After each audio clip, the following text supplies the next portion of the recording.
Alex, we are now just a few days away from the voters in New Hampshire making a decision that could change the Republican race for the presidency. Christie has decided that it's a two-man race between him and Marco Rubio. What do you got? Do or die. That is the only way to describe Governor Chris Christie's presidential hopes that hinge on the New Hampshire primary that is going to take place this Tuesday. Now, after a brief surge in the polls in January, where at one point he was in second place, Christie has fallen to sixth in the most recent polls. In fact, the NBC Marist poll actually has him in a tie with Ben Carson, with 4% of the vote, down at sixth place in New Hampshire. What happened? Chris Christie sent one of his most trusted aides, Matt Mowers, up to New Hampshire 2 years ago, where Mowers headed up the Republican Party. And briefly, Christie was a favorite in New Hampshire. It looks like a state that could appeal to his governing philosophy and his positions. A lot of that has slipped away now, and Christie feels that his best way to surge is to attack Marco Rubio. We elected a first-term United States Senator 7 years ago, and Republicans have watched as he has made our government a train wreck. Why would anyone think that Senator Rubio would be any different? Is Christie's campaign over? Is he DOA? Is it time to head back to Trenton? We're talking to Jim McQueenie about that right now. Welcome back, Jim. Always good to see you. What is your opinion on how Christie, number one, is going to do on Tuesday? Does the debate matter on Saturday night? Christie is burnt toast. In fact, he's so burnt that nobody's coming into the kitchen to put out the fire. He's done. He was running second for a while to Trump, in a blink of an eye. That went away. But I think with this storm that hit us last weekend, he gave that press conference in New Hampshire on Thursday and said, not a big deal. I'm not even coming back. Kim's in charge. And I think at that moment, the campaign completely unraveled because he lost the one narrative that was working for him. And that was guy, hands-on, in charge, capitalized from Sandy, and it was gone. That was my take. What do you think?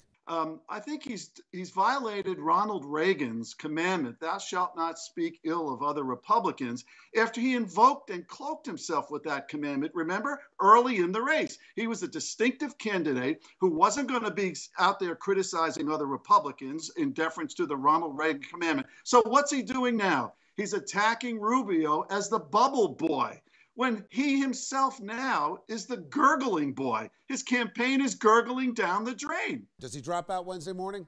He is going to drop out shortly. He can't go to South Carolina. It would be a debacle, and he can't go further into this thing because there's nothing there. There's no gas in the tank. Thank you, Jim. Thanks, guys. Hey, Garland, welcome back. How are you?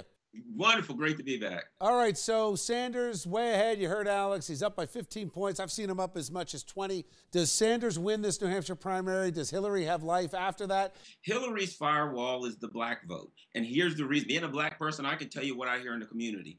The reason Hillary has the black vote, which is what's going to carry a Democrat through the South, is because most black people are fairly pragmatic, and their concern is they don't think Bernie can win. Now, recently, Ben Jealous just endorsed Bernie. So if Hillary loses the black vote, her goose is cooked. What happens, though? I mean, does the Democratic Party, are they actually going to nominate Bernie Sanders, or do you think Joe Biden comes in around the time of the convention? I think the winner between Hillary and Bernie gets it. And here's the thing about it. There are a lot of people in the Democratic Party who felt so strongly that a black person could never win in 2008 that once Barack Obama won, it's hard to convince a lot of people that, it's hard to say that anybody can't win now. And I think that's kind of the feeling in the Democratic Party. Well, it all depends. And it also, the other point in perspective is, who is he running against, or she running against? What's the other side look like? If it's Trump, then most Democrats probably feel a little better about a Bernie winning, or Hillary, either way, or anyone winning with a Trump there. I think every Republican in the country is rooting for Bernie right now. Garland, can you tell us, do you think that this is going to be a situation where the Hillary camp kind of writes off the results of New Hampshire? Bernie Sanders, he's a senator from the neighboring state. He's well known over there. Do you think they're going to just kind of, move on to South Carolina and say that was a fluke? Well, yeah, I think they are going to write it off. I think actually it would be wise to. They've been down for a while. He's made his move there, and I think they are going to write it off. And I really think